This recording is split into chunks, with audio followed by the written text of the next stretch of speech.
এসো ইলম শিখি, এসো ইলম শিখি, এসো ইলম শিখি, এসো ইলম শিখি।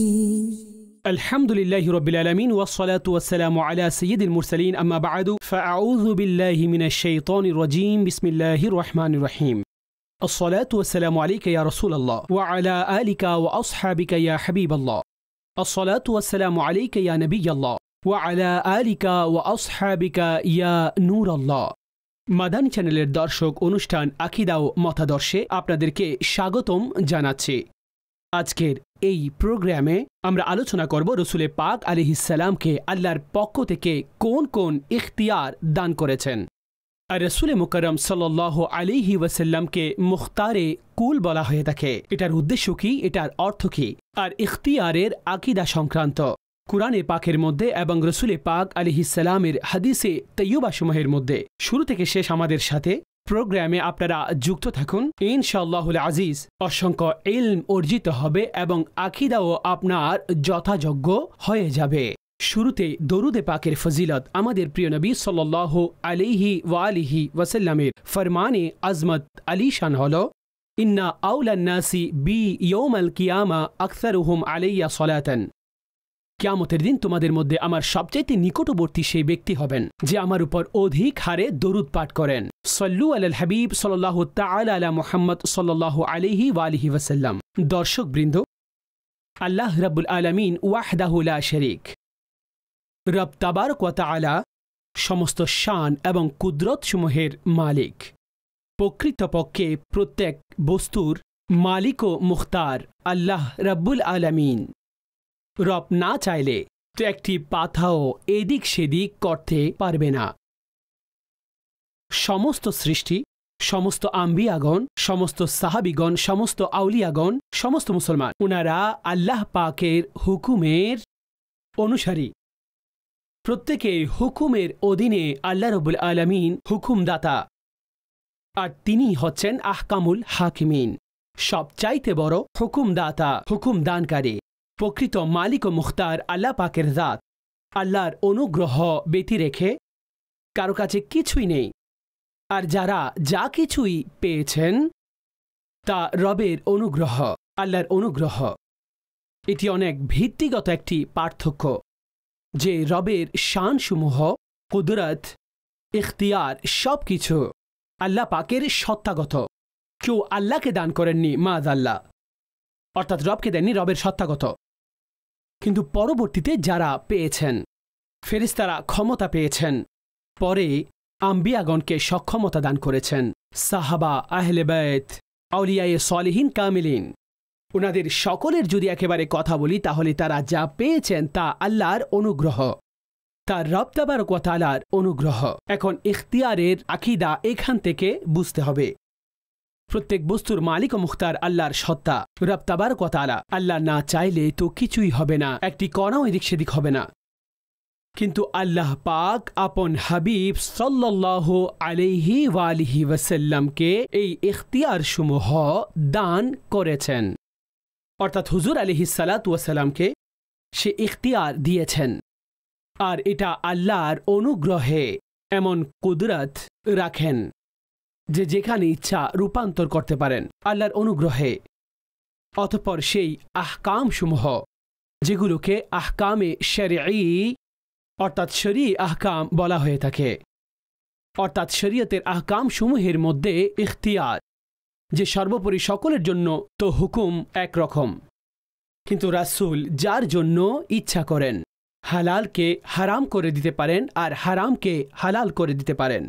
এটা আল্লাহ পাক ওনাকে ইখতিয়ার দিয়েছেন। তো ইখতিয়ারে মুস্তাফা সাল্লাল্লাহু আলাইহি ওয়াসাল্লামের ব্যাপারে যখন আলোচনা হয়ে থাকে, কথা বলা হয়ে থাকে, তো উদ্দেশ্য হচ্ছে এটাই যে নবী পাক সাল্লাল্লাহু আলাইহি ওয়া আলিহি ওয়াসাল্লামকে আল্লাহ এই সক্ষমতা দান করেছেন, আল্লাহ এই ইখতিয়ার সমূহ উনাকে দান করেছেন, আল্লাহ উনাকে এই কুদরত দান করেছেন যে তিনি যার জন্য যেটা ইচ্ছে করেন, তিনি শরীয়তের হুকুমের মধ্যে যার জন্য যেটা ইরশাদ করেন সেটাই তার জন্য শরীয়তের হুকুম হয়ে যায়। এবং অন্যান্য এমন ইখতিয়ারও আল্লাহ উনাকে দান করেছেন যে কোথাও অল্প বস্তু হলে সেটা অধিক বস্তুতে রূপান্তরিত হয়। হয়তো অনেক সময় অনেক কম জিনিস থাকে দোয়ায়ে মুহাম্মদ সাল্লাল্লাহু আলাইহি ওয়াসাল্লাম, কিংবা তুথু মুবারক, কিংবা মুবারক হাতসমূহের বরকত, তো সেগুলোর মধ্যে আধিক্য চলে আসে, সে বস্তুসমূহে আধিক্য হয়ে যায়। তো এটা আল্লাহ পাক হুজুরকে দান করেছেন। অতঃপর এমন ইখতিয়ার দিয়েছেন প্রিয় নবী সাল্লাল্লাহু আলাইহি ওয়াসাল্লামকে, সুবহানাল্লাহ, যে এই ইখতিয়ার শুধুমাত্র জমিনের মধ্যে নয়, আসমানের মধ্যেও রয়েছে। আমার মাহবুব যদি ডুবন্ত সূর্যকেও ইশারা করেন, তো হযরতে আলী রাদিয়াল্লাহু তাআলা আনহুর জন্য সেই সূর্য পুনরায় ডেকে আনা হয় যাতে তিনি আসরের নামাজকে পুনরায় পড়তে পারেন। এটাও নিয়ম অনুসারে রেওয়ায়েতে মজুদ রয়েছে। আমার হুজুর সাল্লাল্লাহু আলাইহি ওয়াসাল্লাম যিনি চাঁদকেও ইশারা করলে তো সেটা 2 টুকরো হয়ে যায়। আমার নবী আলাইহিস সালাম যদি বৃষ্টিকেও ইশারা করেন তো সেটা বর্ষণ হতে শুরু করে, আবার নিষেধ করলে সেটা বন্ধ হয়ে যায়, বৃষ্টি আর হয় না। তো হুজুর আলাইহিস সালামকে আল্লাহ এই ইখতিয়ার সমূহ দান করেছেন যে হুজুর আলাইহিস সালাম যদি গাছকেও খবর পাঠান তাহলে সেই গাছ শিকড়ের সাহায্যে হুজুরের দরবারে চলে আসে, হুজুরের কাছে এসে হিংস্র প্রাণীও অনেক ভদ্র হয়ে যায়। আর হুজুর সাল্লাল্লাহু তাআলা আলাইহি ওয়াসাল্লামের সম্মানেরও খেয়াল রাখেন। যে প্রাণীদের মাধ্যমে মানুষের কষ্ট আর ভয়ের আশঙ্কা হয়ে যায় তারাও এসে হুজুরের সামনে ঝুঁকে যায়। তো আল্লাহ পাক এই বিষয়সমূহের মধ্যেও হুজুরকে ইখতিয়ার দান করেছেন। আর সাথে সাথে নবী করিম আলাইহিস সালামকে শরীয়ত সহকারে আহকামসমূহ, অর্থাৎ শরীয়তের আহকামসমূহ, এগুলোর মধ্যে আল্লাহ রাব্বুল আলামিন হুজুর সাল্লাল্লাহু আলাইহি ওয়াসাল্লামকে ইখতিয়ারসমূহ দান করেছেন। তো আলোচনার সার সংক্ষেপ হচ্ছে হুজুর আলাইহিস সালামকে আল্লাহ এমন ইখতিয়ার এবং কুদরতের মাধ্যমে অনুগ্রহ করেছেন, আর এটা অনুগ্রহ, আল্লাহর অনুগ্রহ। আর এই বিষয়ে এমন মালিক বানিয়েছেন যার জন্য যিনি যেটা ইরশাদ করেন সেটাই হুকমে শরীয়ত, অর্থাৎ সর্বোপরি হুকুম অন্য কিছু। আর কারো জন্য নির্ধারিতভাবে বলা হয় যে তোমার জন্য এটা, আর সেটা তার জন্য শরীয়তের হুকুম।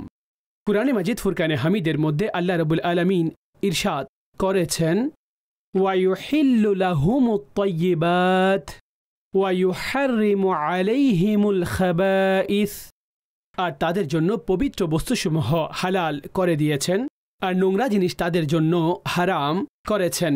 এইখানে ওয়ায়ুহিল্লু অর্থাৎ হালাল তিনি করেন, এটা রাসূলুল্লাহ আলাইহিস সালাম, যে এমন অনেক বস্তু রয়েছে যা বনী ইসরাইলের নাফরমানির কারণে তাদের জন্য হারাম করে দেওয়া হয়েছিল। রাসূলুল্লাহ আলাইহিস সালাম যখন উম্মতের জন্য হালাল করে দিলেন যে এই বস্তু আপনার জন্য হালাল, তাহলে এই আয়াত নবী পাক আলাইহিস সালামের ইখতিয়ার সংক্রান্ত একটি আয়াত। উলামাগণ এটা বর্ণনা করেছেন 1 নাম্বার। দ্বিতীয় আয়াতে মুবারকা ইরশাদ করলেন, ওয়ামা আতাকুমুর রাসূলু ফাখুযুহু ওয়ামা নাহাকুম আনহু ফান্তাহু, রাসূল যা তোমাদেরকে দিয়েছেন সেগুলো নিয়ে নাও, আর যা থেকে নিষেধ করেছেন সেখান থেকে তোমরা সরে যাও। এটা রাসূলুল্লাহ আলাইহিস সালামের ইখতিয়ার ও উনার আজমত ও উনার শান ও এই আয়াতে মুবারকা ব্যাখ্যা করছেন। এই কথা এই জন্য জানাও জরুরি, আজ কিছু লোক রয়েছে যারা সরাসরি এগুলো অস্বীকার করে। মূলত কুরআনে মাজিদ ফুরকানে হামিদে এই সংক্রান্ত কত আয়াত রয়েছে। আগনাহুমুল্লাহু ওয়া রাসূলুহু মিন ফাদলি, আল্লাহ এবং তার রাসূল ওনার অনুগ্রহে তাদের ধনী করে দিয়েছেন। ভাই, ধনভাণ্ডার সব আল্লাহর, ঘৃণা ধনী করা এটা আল্লাহর শান, কিন্তু রব এখানে উভয়ের জন্য বলেছেন। আল্লাহ এবং ওনার রাসূল আপন অনুগ্রহে তাদেরকে ধনী করে দিয়েছেন, সেখানে রাসূলের দিকেও সেই নিসবত রয়েছে। তো এগুলো কি? এগুলো আল্লাহর অনুগ্রহে প্রিয় মাহবুব সাল্লাল্লাহু আলাইহি ওয়াসাল্লামও মানুষদেরকে ধনী করে দিয়েছেন, এত বেশি দান করেছেন। এই আয়াতে মুবারকাও রাসূলুল্লাহ সাল্লাল্লাহু আলাইহি ওয়াসাল্লাম উনার ইখতিয়ারে আল্লাহ উনাকে এটা দান করেছেন। আরেকটি আয়াতে মুবারকা আল্লাহ পাক ইরশাদ করেন, ওয়ামা কানা লিমুমিনিন ওয়ালা মুমিনাতিন ইযা কাদাল্লাহু ওয়া রাসূলুহু আমরান আন ইয়াকুনা লাহুমুল খিয়ারাতু মিন আমরিহিম ওয়ামান ইয়াসিল্লাহা ওয়া রাসূলাহু ফাকাদ দাল্লা দালালাম মুবিনা। কোন মুসলমান নারী কিংবা পুরুষের জন্য এই ইখতিয়ার নেই। আল্লাহ এবং তার রাসূল কোনো বিষয়ে ফয়সালা করে ফেললে তো এখন অন্য কারো কাছে ইখতিয়ার থাকে না। ওয়ামান ইয়াসিল্লাহা ওয়া রাসূলাহু, আর যে আল্লাহ এবং তার রাসূলের নাফরমানি করে নিঃসন্দেহে সেই সরাসরি গুমরাহির মধ্যে। একেবারে উন্মুক্ত গুমরাহির মধ্যে সে রয়েছে, পরিচালিত হয়েছে। এখন যদি এই আয়াতে মোবারকা এবং তার ডিটেলের মধ্যে আমরা যাই, অনেক আহকামের ব্যাপারে যে রাসূলুল্লাহ আলাইহিস সালামকে ইখতিয়ার দেওয়া হয়েছে, এই জন্য তো তিনি এইভাবে বলছেন, যার জন্য যেটা ইচ্ছা।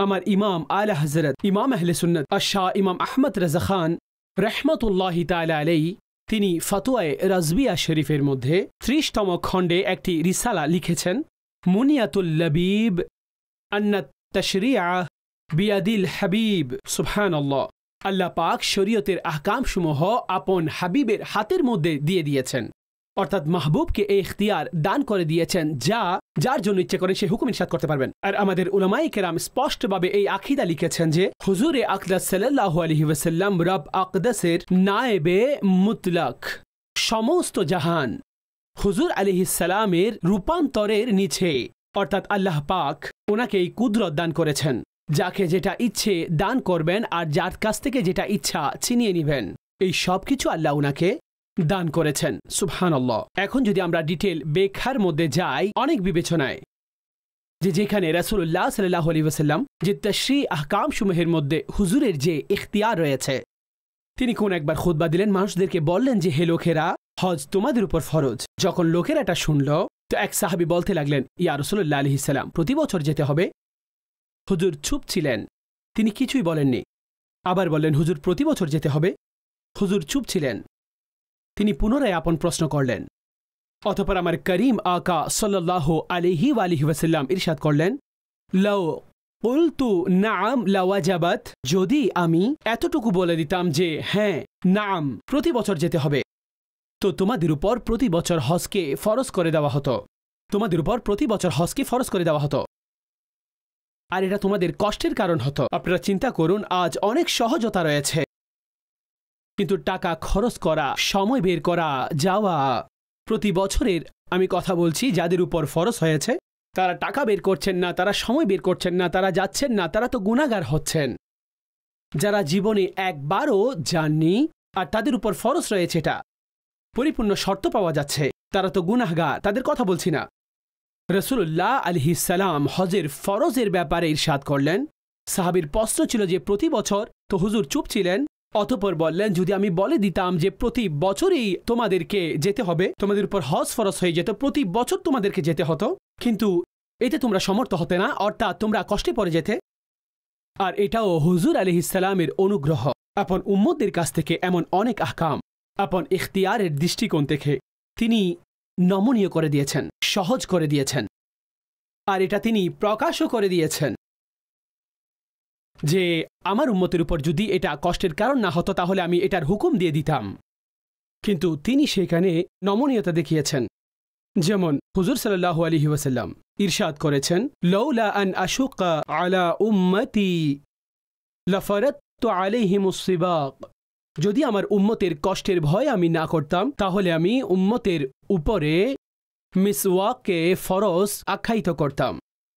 কামা ফারাদতু আলাইহিমুল ওয়াদু, যেমন নামাজ পড়লে তাদের জন্য উযু করাও ফরজ হয়ে যায়, তো যেইভাবে উযু তাদের উপর ফরজ করা হয়েছে, অনুরূপভাবে আমি তাদের উপর মিসওয়াককেও ফরজ করে দিতাম।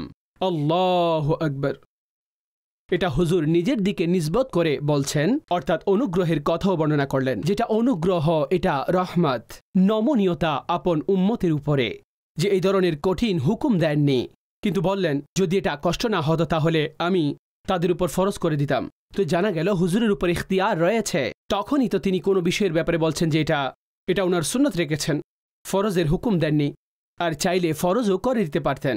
পূর্ববর্তী রেওয়ায়েতে হজ নাম অর্থাৎ হাঁ বলে দিলে প্রতি বছর করতে হতো, প্রতি বছর হজ ফরজ হয়ে যেত, কিন্তু হুজুর আলাইহিস সালাম এমনটা করেননি, বরং চুপ ছিলেন। আমি এটা বলছিলাম, আল্লাহ পাক ওনাকে এই ইখতিয়ার সমূহ দিয়েছেন, ইখতিয়ার দিয়েছেন আপন রহমত থেকে আপন প্রিয় মাহবুব আলাইহিস সালামকে।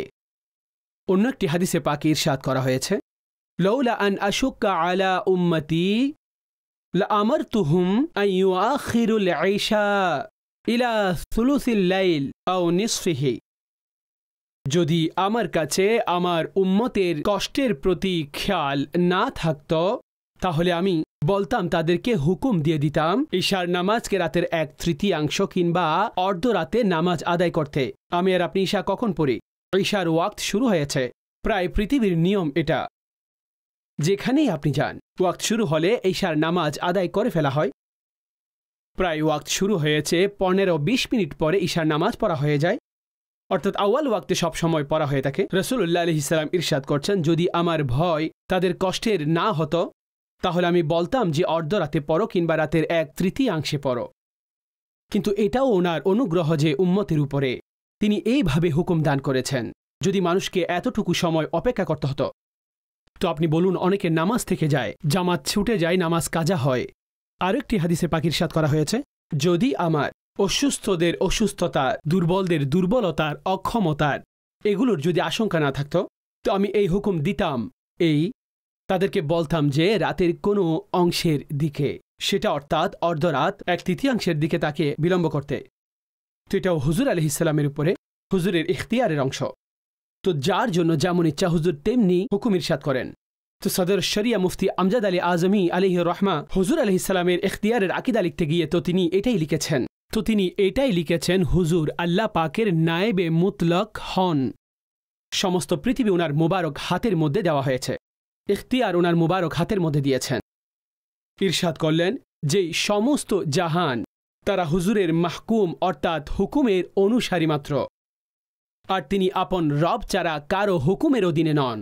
অর্থাৎ এমন নয় যে অন্য কারো হুকুম হুজুরের উপরে চলবে।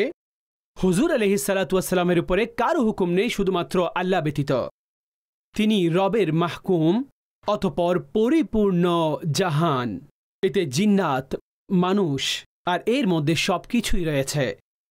তিনি সে আল্লাহ যিনি আপন মাহবুবকে ওনার হাকিম বানিয়ে দিয়েছেন আর সব বস্তুকে মাহকুম করেছেন, পুরো পৃথিবীকে ওনার মাহকুম করেছেন।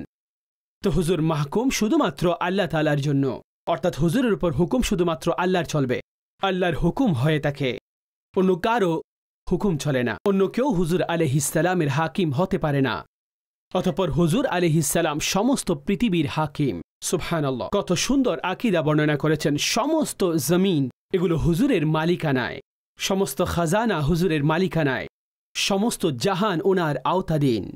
মালাকুতুস সামাওয়াতি ওয়াল আরদ, অর্থাৎ জমিন এবং আসমানের বাদশাহী, এটা আল্লাহ আপন মাহবুবকে দান করেছেন এবং ওনার অধীনস্থ করে দিয়েছেন।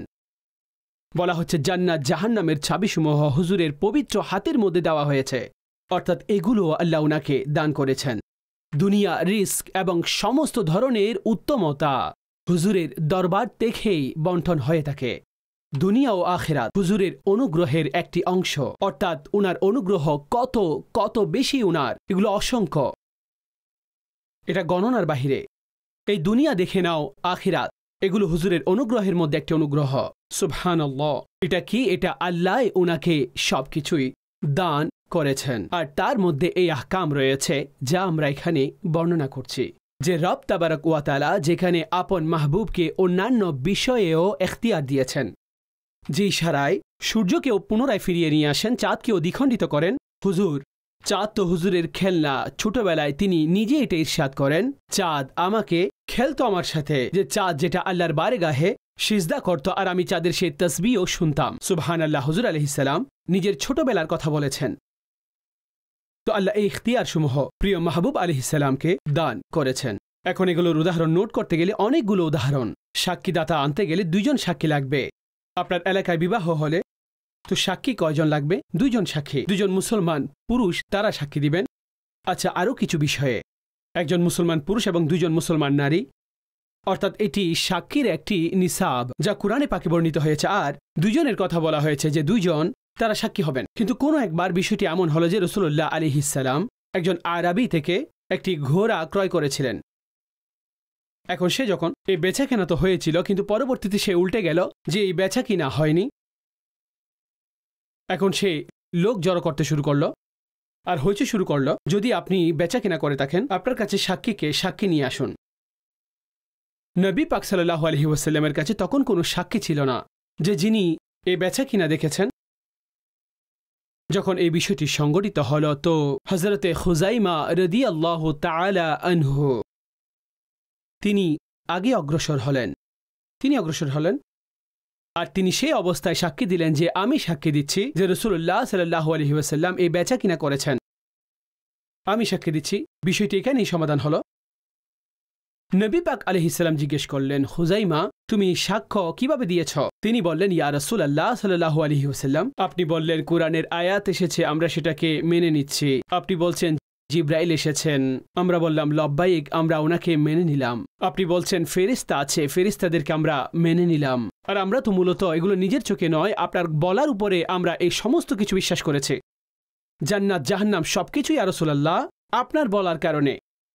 অর্থাৎ আসমানের সমস্ত সংবাদ যখন আমরা সেগুলোর সত্যায়ন করছি, আর এখানে তো সামান্য একটি ঘোড়ার বিষয়, এটাকে আমি কি সত্যায়ন করব না? আমি এই জন্য এই সাক্ষী দিয়েছি। তো নবী পাক আলাইহিস সালাতু ওয়াস সালাম হযরত হুজাইমার জন্য অতঃপর এই সুসংবাদ দান করেছেন যে হুজাইমা যার জন্য সাক্ষী দিবেন, তো ওনার একজনের সাক্ষী দুজনের সমান। একজনের সাক্ষী দুজনের সমান। এমনিতে সাধারণ উসুল হচ্ছে তো দুজন থাকবে, কিন্তু হুজাইমা একজন সাক্ষী দিলে সেটা দুজনের সমপরিমাণ। এই ইখতিয়ার হুজুর আলাইহিস সালাম দিয়েছেন। কুরআন বলছেন দুইজন সাক্ষী, আর কুরআন সাথে নবী আলাইহিস সালামকে এই ইখতিয়ারও দিয়েছেন, যার জন্য যেটা ইচ্ছা। তো হুজুর আলাইহিস সালাম নিজের ইখতিয়ার সেখানে রেখে এটা বলে দিয়েছেন একজনের সাক্ষী দুজনের জন্য যথেষ্ট। এটা হুজুর আলাইহিস সালামের শান, সুবহানাল্লাহ। আর এটাই হলো কোনো একবার কোনো ব্যক্তি রোজা যার ভঙ্গ হয়ে গিয়েছিল আর কাফারা তার উপর আবশ্যক হয়েছিল। এখন সাধারণ উসুল সকলের জন্য তো এটাই যে রোজা যদি কারো থেকে যায়, ফরজ রোজা রমজানের আর ভেঙে ফেললেন তিনি, আর কাফারার শর্ত থেকে গেলে কাফারা দিতে হবে তাকে। 2 মাস লাগাতার রোজা রাখতে হবে, 2 মাস লাগাতার রোজা রাখতে হবে, মাঝখানে যেন ভঙ্গ না হয়, এটাই তার কাফারা। এখন ওনাকে বলা হলে উনি বললেন যে আমি একটা রোজা ভেঙেছি, 2 মাস কিভাবে রোজা রাখব, এটার সামর্থ্য নেই। অতঃপর বললেন যে তুমি এমনটা করো যে গুলাম আজাদ করে দাও। গুলাম নেই, কোনো গুলামই নেই। তৃতীয় অপশন হচ্ছে অতঃপর 60 জনকে খাবার খাওয়ানো, 60 জন মিসকিনকে খাবার খাওয়ানো। তো নেই কিছু ওনার কাছে, খাবার কিভাবে খাওয়াবেন? বললেন তো বসে যাও। বসে গেলেন। তখন একজন ব্যক্তি আসলেন খেজুরের একটি টুকরি নিয়ে নবী পাক আলাইহিস সালামের বারগাহে। বললেন তিনি কোথায়? যিনি কাফারার ব্যাপারে বলেছিলেন। তো তিনি দাঁড়ালেন যে আমি আছি ইয়া রাসূলুল্লাহ আলাইহিস সালাম। বললেন যে এটা নাও, এটা গরিবদের মাঝে বন্টন করো। তো তিনি বলতে লাগলেন ইয়া রাসূলুল্লাহ আলাইহিস সালাম, আমি নিজেই তো গরিব ব্যক্তি, আমার চেয়ে বড় গরিব কে আছে এই মদিনার গলির মধ্যে? তো নবী পাক আলাইহিস সালাম বললেন যে নিয়ে যাও, নিজে খাও এবং পরিবারকে খাওয়াও, এটাই তোমার কাফারা। রেওয়ায়েতের মধ্যে এসেছে হুজুর এতটা হাসলেন যে ওনার দাঁত মুবারক প্রকাশ পেয়েছিলেন। হুজুর যাই বলছিলেন তিনি জবাব দিচ্ছিলেন। হুজুর বলে যাচ্ছেন, তিনি জবাব দিচ্ছেন প্রত্যেক হুকুমের পরে একটি। বলেন যে এটা করে নাও, এটা করে নাও, এটা করে নাও। আজ দুনিয়ার মধ্যে কেউ মুফতি এমন ফতোয়া দিতে পারবেন না, চাই যতই ওজর হোক না কেন, এটা শরীয়তের আহকাম, তিনি এতটুকুই যেতে পারবেন, অতিক্রম নয়। অতিক্রম যিনি করতে পারবেন, তো প্রিয় মুস্তাফা আলাইহিস সালামের হাতে আল্লাহ ইখতিয়ার দিয়েছেন, যার জন্য যেমন ইচ্ছে ইরশাদ করতে পারতেন। তো যেটা সর্বোপরি সকলের জন্য হুকুম ছিল, সেটা অতিক্রম করে রাসূলুল্লাহ আলাইহিস সালাম বলে দিলেন নিজে খাও এবং পরিবারকে খাওয়াও, এটাই তোমার কাফারা হয়ে যাবে, এটাই তোমার কাফারা। আর হুজুর অনেক হাসলেন, সুবহানাল্লাহ। আর যখন নবী সাল্লাল্লাহু আলাইহি ওয়াসাল্লাম হাসতেন, তো এটা বলা হয়েছে ওনার মুবারক দাঁত থেকে সেই নূর প্রবাহিত হতো, নূর বের হতো। আর হুজুরের সাদা আবরণ সাহাবীগণ দেখতে থাকতেন আর ভালোবাসা উপভোগ করতেন, সুবহানাল্লাহ। আর এগুলো শুধু আহকামের মধ্যে, এটা ছাড়াও যা কিছুই দান করেছেন, আল্লাহু আকবার। কারো চোখ বের হয়ে গেলে তো সেটা ঠিক করে দিতেন, পানির ঘাটতি হলে তো পানির মধ্যে থুতু মুবারক গেলে তো এমন বরকত হয়ে যেত, খড়ো পানি হলে তো সেখানে থুতু মুবারক গেলে সেগুলো মিষ্টি পানিতে পরিণত হলো, হুজুর বাড়িয়ে দিতেন, তো হাত থেকে পানির ঝর্ণা এবং নদী প্রবাহিত হতো। এগুলো নবী পাক আলাইহিস সালামের ইখতিয়ার, আল্লাহ উনাকে এটা অনুগ্রহ করেছেন, দান করেছেন। অল্প খেজুরের মাধ্যমে কোন একজন সাহাবী উনার এবং উনার পিতার ঋণ আদায় করতে হবে, হুজুর তশরিফ আনলেন, এমন বরকতের দোয়া করলেন, সমস্ত ঋণ আদায় হয়ে যায় এবং খেজুরও বেঁচে যায়। আলা হযরত আলাইহির রহমায় জন্য ইরশাদ করেছেন, লা ওয়ারাব্বিল আরশ জিসকো জো মিলা উনসে মিলা, লা ওয়ারাব্বিল আরশ জিসকো জো মিলা উনসে মিলা, बढ़ती है कौनैन में नेमत रसूलुल्लाह की, हम भिखारी वो करीम उनका खुदा उनसे फजू, और ना कहना नहीं आदत रसूलुल्लाह की। কাউকে নিষেধ করা হবে না, और ना कहना नहीं आदत रसूलुल्लाह की।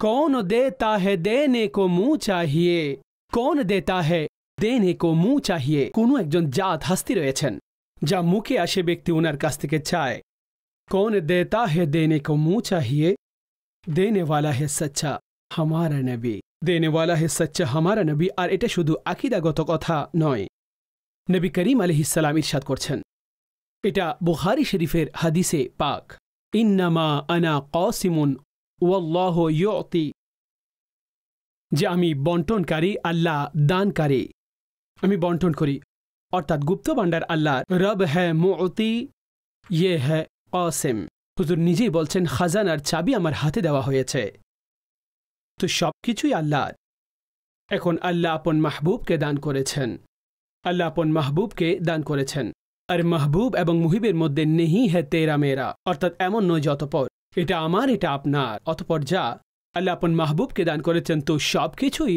আপনারই অর্থাৎ দান করেছেন পুরো খাজানার চাবি দান করেছেন ইখতিয়ারের এই আকীদা চাই আহকাম হোক কোনো বস্তু হোক আমার মাহবুব আলাইহিস সালামকে আল্লাহ এই ক্ষমতা আর এই ইখতিয়ার দান করেছেন হুজুরের ইখতিয়ার অনুগ্রহ এই ব্যাখ্যার হিসেবে হুজুর আলাইহিস সালামকে মুখতারে কুলও বলা হয়ে থাকে আল্লাহ পাক আমাদেরকে হুজুর আলাইহিস সালামের প্রতি সত্যিকারের মহব্বত দান করুন হুজুর আলাইহিস সালামের প্রেমে বাছা মরা দান করুন আর কখনো জীবনের মধ্যে সামান্য পরিমাণের জন্য যেন জীবনে এই হিসাব আমাদের না আসে যে গুলামির এই মর্যাদা যেন আমাদের থেকে ছিনিয়ে নেওয়া হয় আমরা নবী পাক আলাইহিস সালাতু ওয়াস সালামের উম্মত হওয়া থেকে মাহরুম হয়ে যাব কখনো এমন যেন না হয় আমাদেরকে আল্লাহ হুজুরের গোলামিতে দৃঢ়তা দান করুন আমাদের প্রজন্মকেও দৃঢ়তা দান করুন আমিন বিজাহিন নবীল আমিন সাল্লাল্লাহু আলাইহি ওয়া আলিহি ওয়াসাল্লাম এসো ইলম শিখি এসো ইলম শিখি এসো ইলম শিখি এসো ইলম শিখি